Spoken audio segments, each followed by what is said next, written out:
So what made me want to go into education?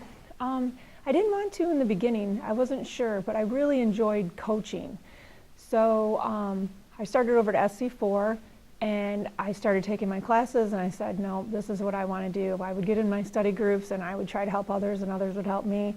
And I said, yep, I want to start teaching, helping students say, hey, I can get this, I can do it.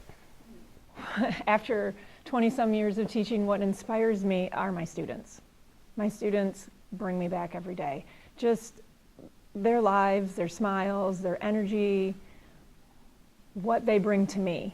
And most importantly is I believe in what I'm teaching, and I understand that maybe not right this second you'll know advanced algebra, but it will help you later on.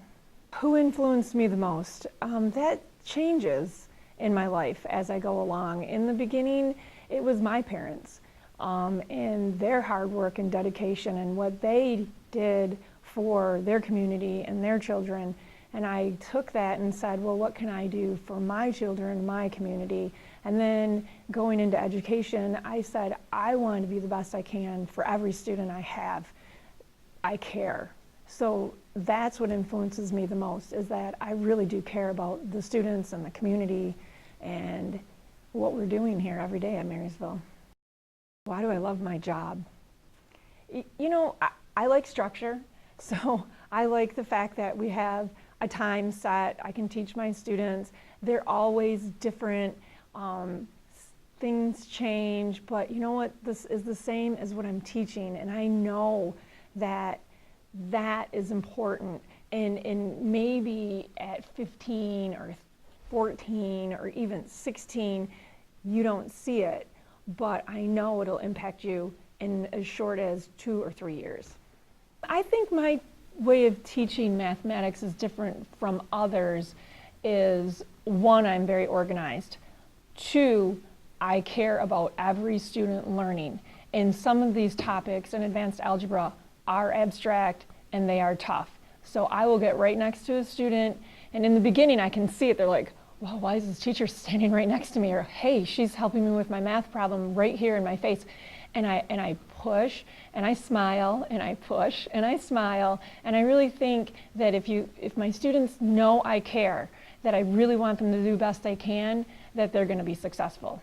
Some of the challenges that we have is that it's our curriculum, and we are driven by our curriculum, which is very important, and I understand the structure and I love it, don't get me wrong.